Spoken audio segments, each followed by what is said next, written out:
Segundo Reis, capítulo 25. Sucedeu que, em o 9º ano do reinado de Zedequias, aos 10 dias do 10º mês, Nabucodonosor, rei de Babilônia, veio contra Jerusalém, ele e todo o seu exército, e se acamparam contra ela, e levantaram contra ela tranqueiras em redor. A cidade ficou sitiada, até ao 10º ano do rei Zedequias. Aos 9 dias do 4º mês, quando a cidade se via apertada da fome, e não havia pão para o povo da terra, então a cidade foi arrombada, e todos os homens de guerra fugiram de noite pelo caminho da porta que está entre os 2 muros, perto do jardim do rei, a despeito de os caldeus se acharem contra a cidade em redor. O rei fugiu pelo caminho da campina. Porém, o exército dos caldeus perseguiu o rei Zedequias e o alcançou nas campinas de Jericó. E todo o exército deste se dispersou e o abandonou. Então o tomaram preso e o fizeram subir ao rei da Babilônia, a Ribla, o qual lhe pronunciou a sentença. Aos filhos de Zedequias mataram à sua própria vista, e a ele lhe vazaram os olhos. Ataram-no com 2 cadeias de bronze e o levaram para a Babilônia.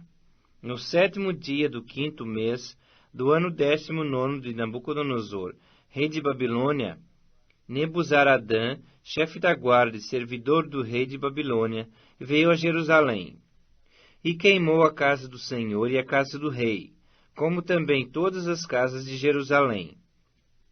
Também entregou às chamas todos os edifícios importantes. Todo o exército dos caldeus, que estava com o chefe da guarda, derribou os muros em redor de Jerusalém.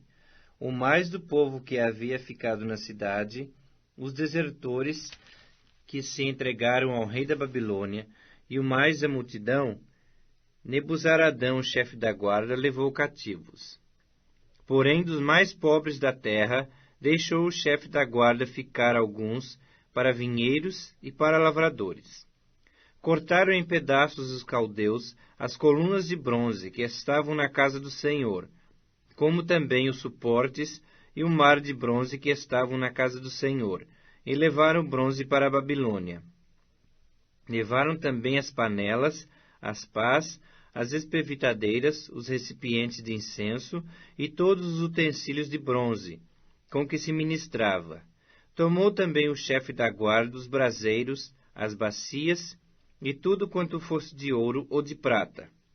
Quanto às 2 colunas, ao mar e aos suportes que Salomão fizera para a casa do Senhor, o peso do bronze de todos esses utensílios era incalculável. A altura de uma coluna era de 18 côvados, e sobre ela havia um capitel de bronze de 3 côvados de altura. A obra de rede e as romãs sobre o capitel ao redor, tudo era de bronze. Semelhante a esta era a outra coluna com a rede. Levou também o chefe da guarda a Seraías, sumo sacerdote, e a Sofonias, segundo sacerdote, e aos 3 guardas da porta. Da cidade tomou a um oficial, que era comandante das tropas de guerra, e a 5 homens dos que eram conselheiros do rei, e se achavam na cidade, como também ao escrivão-mor do exército, que ali estava o povo da terra, e a 60 homens do povo do lugar, que se achavam na cidade. Tomando-os Nebuzaradã, o chefe da guarda, levou-os ao rei de Babilônia, a Ribla. O rei de Babilônia os feriu e os matou em Ribla, na terra de Amate. Assim Judá foi levado cativo para fora da sua terra. Quanto ao povo que ficara na terra de Judá, Nabucodonosor, rei de Babilônia, que o deixara ficar, nomeou governador sobre ele a Gedalias, filho de Aicão, filho de Safã. Ouvindo, pois, os capitães dos exércitos, eles e os seus homens, que o rei da Babilônia nomeara governador a Gedalias, vieram ter com este a Mispa, a saber, Ismael, filho de Netanias, Joanã, filho de Careá, Seraías, filho de Tanumete, o netofatita, e Jazanias, filho do Maacatita, eles e os seus homens. Gedalias jurou a eles e aos seus homens e lhes disse: Nada temais da parte dos caldeus.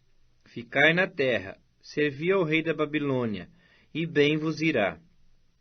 Sucedeu, porém, que no 7º mês veio Ismael, filho de Netanias, filho de Elisama, de família real, e 10 homens com ele, e feriram a Gedalias, e ele morreu, como também aos judeus, e aos caldeus que estavam com ele em Mispa.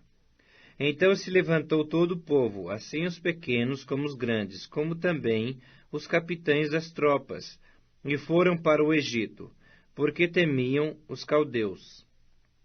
No 37º ano do cativeiro de Jeoaquim, rei de Judá, no dia 27 do 12º mês, Evil-Merodach, rei de Babilônia, no ano em que começou a reinar, libertou do cárcere a Joaquim, rei de Judá.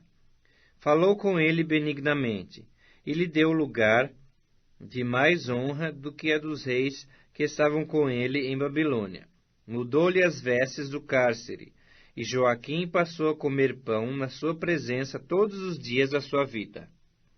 E da parte do rei lhe foi dada subsistência vitalícia, uma pensão diária durante os dias da sua vida.